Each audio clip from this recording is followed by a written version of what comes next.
Okay guys, welcome back to my YouTube channel. So for today's video guys, gagawin na tayo ng reaction video dito sa inaabangan natin. Ito po ang ating Kapamilya Incognito at ito po ang ating full video reaction ng ating episode 72. And yun na nga guys, grabe, napakaganda ng episode na to. At matutuloy na ang ating Snow, no? Sa Snow kasi ginanap to. So sa lahat po na gusto makapanood dito ng libre pero maganda at quality guys, pumunta lamang kayo sa ating Kapamilya channel. Ito po ang ating ABS-CBN Entertainment. At mag-subscribe na po kayo doon. Mapapanood nyo to guys tuwing Monday to Friday. After po yan ang ating FPJ Batang Quiapo. At yun na guys, ito na po ang ating episode 72. So, let's go! Francisco Malvar? Oh, June o Kiko ang palayaw niya. Pero hindi po ganun kadali yun. 2004 pa. So 21 years ang nakakaraan. Old files na yun. Kaya baka matagalan yun mahanap. Ganun ba?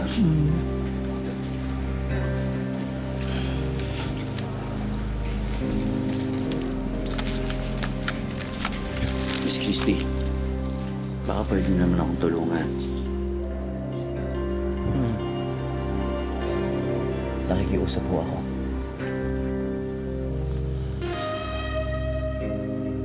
Tutulungan yan, malaking halaga yun. I'll be gone for a while. It's getting harder, JB. Ilalabas ko kayo dito.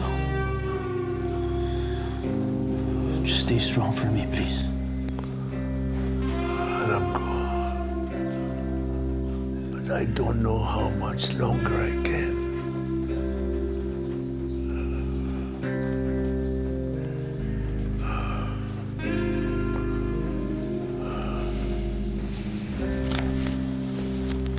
Thank you, sir. Thank you. But sir, lang dito. Wow! Armando Paraiso. Talaga namang nakakabuong mundo yung pangalan ko dito, sir. Loko talaga Pero si seryoso, namimiss ko na si Migs. Anong balita sa kanya? Okay na ba yun, sir? Guys, ano kaya kung dalawin natin siya, di ba? Sir, taga saan ba yun si Miguel? Tomas, he's okay. Para kasi hindi, sir. Tomas, kung ano man yun, kaya mo na siya. Ha?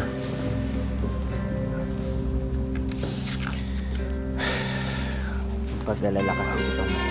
Mabait si Tomas guys.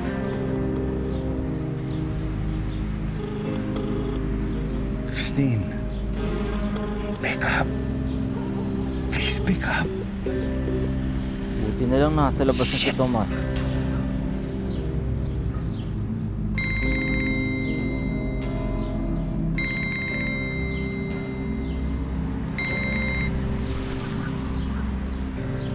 Nakasagot ka. Ibig sabihin, nakalabas ka na. Ngayon, ibalik mo 20 million ko. Sinungaling ka. Tarantado ka. Ginagago mo ako eh. Wala naman sa akin yung pera. Pero alam ko, nasa inyo all this time. Kaya kahit na anong mangyari, wala akong ibibigay sa inyo. Kahit piso. Meron? Madami. Maliban sa video mo na tumatakbo palayo ng crime scene na pwede kong ilabas anytime na gusto ko. Imagine ka pa, di ba?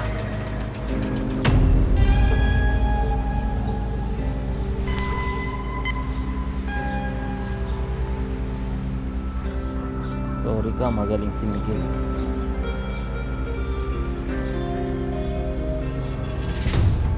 Christine,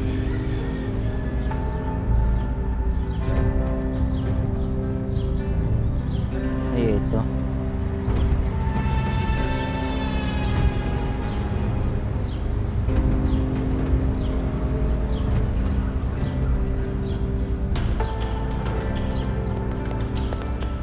nasaan ang mga bantay? Pinaalis ko na. Ikaw lang naman ang banta sa amin ng anak ko eh. Stop messaging me.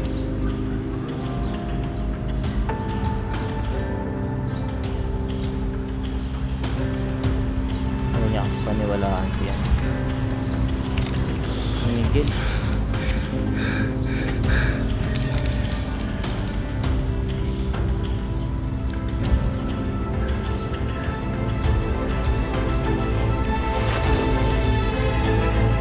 Tingnan mo, nakabantay siya.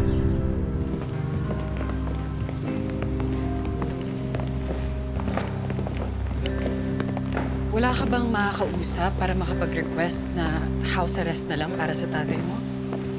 Parang pinapahirapan talaga tatay ni JB. Kaya nga eh. Kahit kailan di nagreklamo yung airpods ko. Ngayon lang. Inosente ang tatay ko.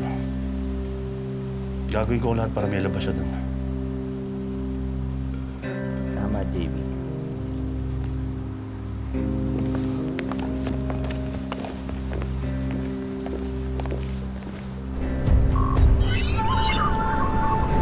Ganda.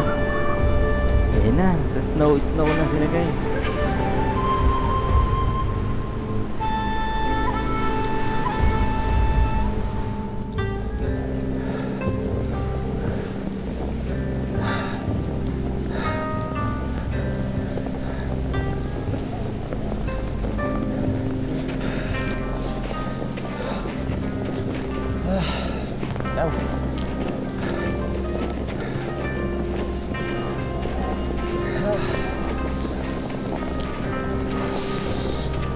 Siguro dyan, oh, sobrang lamig.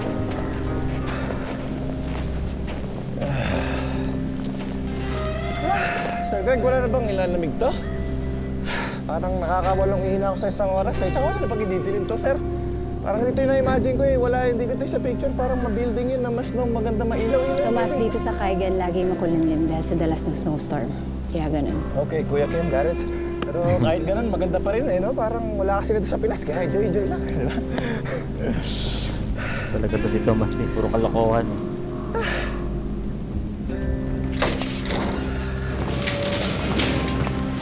Okay, yan mo. Careful. Lagas na yung mag-inan.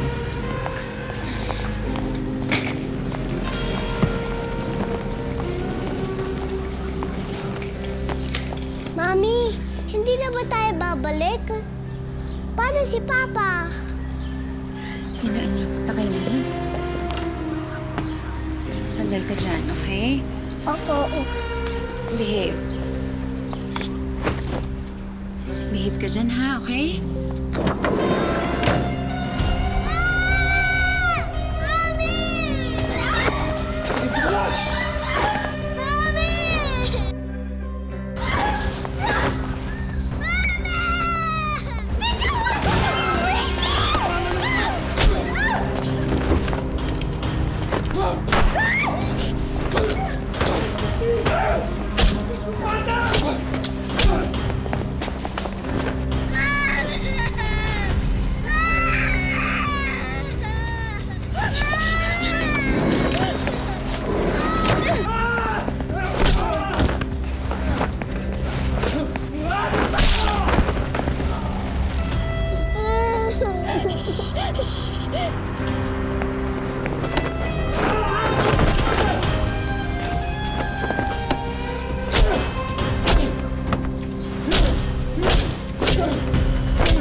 Grabe, galit na galit si Miguel.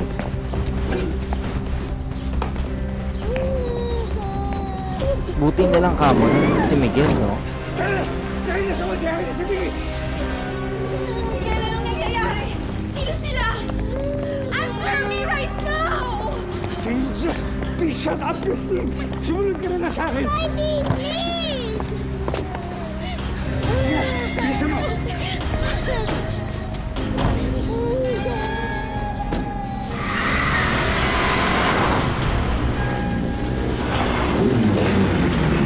Buti na lang, wala. Nakaalis na sila.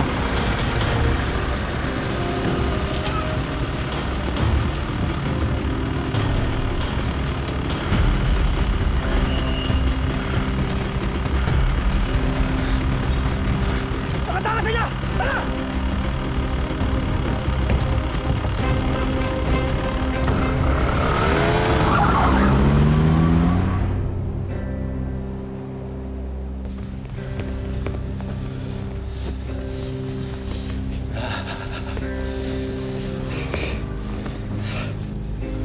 lamig. Okay. So, according to the forecast, mas titindi pa ang bagsak ng snow. In a few days, may paparating na snowstorm. That's why we need to capture Kenji Lee as soon as possible. Tama. Kaya pala dito nagtatago si Kenji sa Setsumi. Malayo at maliit ang bayan ng Kaigen. Palagi rin may snowstorm dito sa lugar na ito. Mahirap pasukin, mahirap din lumabas. Konti rin ang police force dito. They have very strict gun laws. So strict that kahit yung mga illegal guns, walang maibigay sa atin yung mga contact natin. Kaya pala natitiis nung Kenji yung lamig dito eh. No? Kasi walang baril. Mas malaki ang chance niya to survive. Kasi nga, hindi siya pwedeng barilin basta-basta na lang, di ba? Wala rin masyadong surveillance. Well, basin tago talaga yung kriminal na yon. Pero mananagot siya sa batas dahil iuwi natin siya sa Pinas ng ligtas. Hey, bars, brother! Very good bars, right?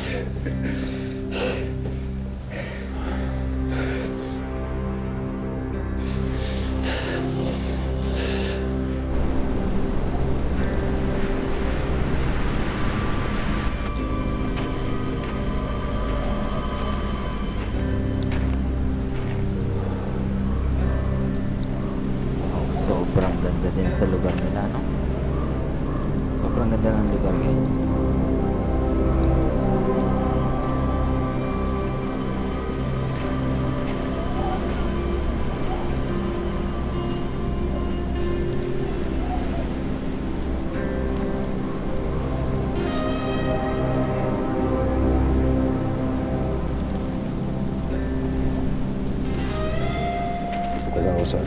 Good to see you, Greg.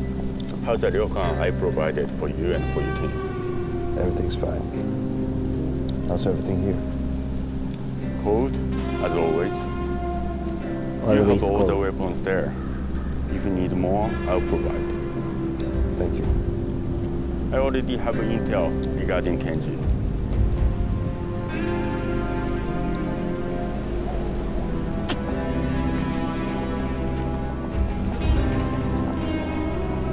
Kenji used to work at Ajinoma Yakitori House. He goes by the name Lee. But he's already transferred to a new workplace. Where?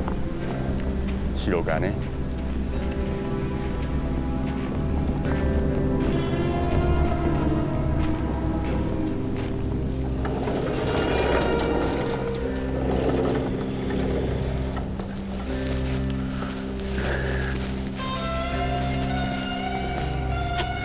Apo, baka naninigarilyo kayo dyan, ha?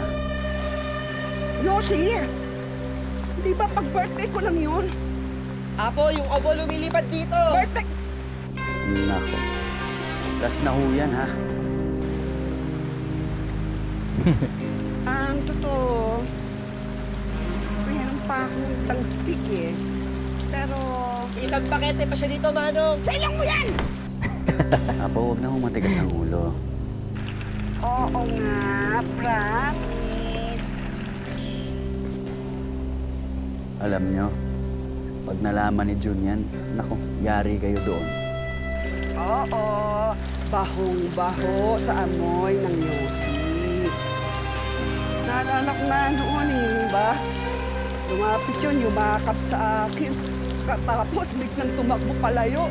Ang baho-baho daw ng hapon niya. Kung makabaho, akala mo bango-bango ng kilikili niya. Ang asim kaya niya. Pero siguro, binata na yun ngayon. Pag nakita kaya natin siya ulit, maasim pa rin. Apo, may tumawag na ho ba sa inyong taga-social welfare? May pumunta po ba dyan? Ay, wala pa eh. Sasabihan kita pag may tumawag na. Salamat ha, hindi ka nawala ng pag-asa. Basta, wag tayong mawawalan ng pag-asa, ha? Opo. Sige, Apo. Tatawag na lang ulit ako. Ingat po kayo dyan.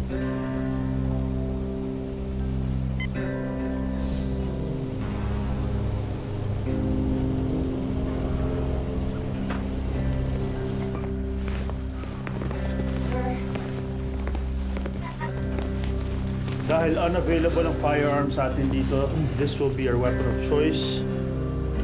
Keep it with you at all times. Tomas, Andres, ladies. Si Kenji ay nagtatrabaho sa streets of Shirogane. Our job is to snatch him discreetly. So, tsempohan niya na lang, napalabas na siya. Sir, huwag kayong mag-alala. Sisiw lang naman to, sir. Mag-isa lang yung si Kenji. 6 tayo. Lisa. Hindi niya alam assassin. Hanggat wala pa sa atin ang target. Hindi tayo masyadong kampante. Yes, sir. JV, Andres, abangan niyo siya at sundan niyo hanggang sa makarating kayo sa lugar kung pwede niyo siyang sunggaban. Kayo nang bahala. Yes, sir.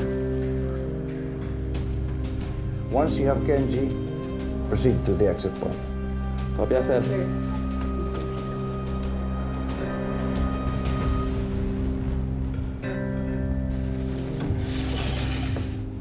Guguro desu.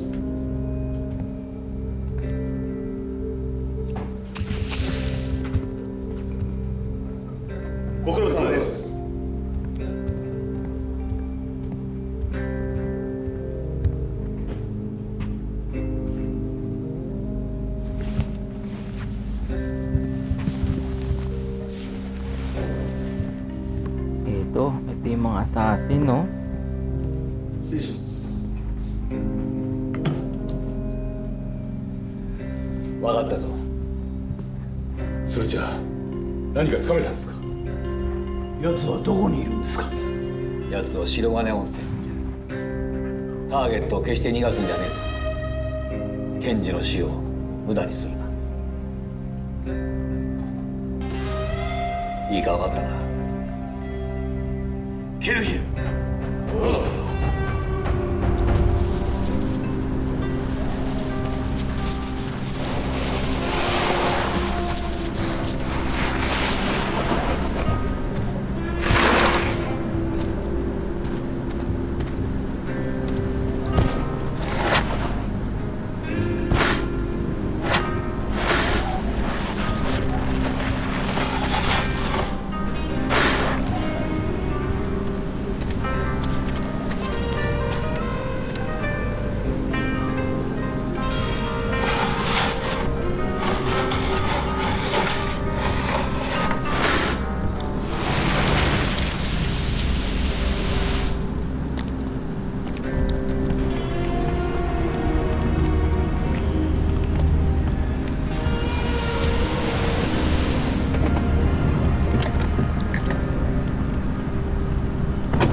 Ayan.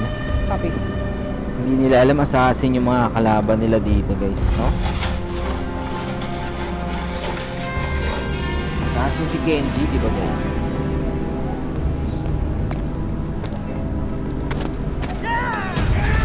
Ayan na.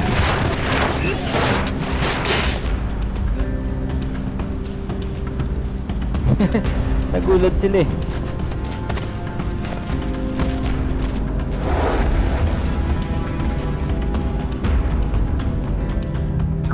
May complication. There are people out here to get him. Noah, do we engage? Just give us the green. Ay, maraming kalaban pala yung mga ano. Yung mga... yung Assess the assassin. situation.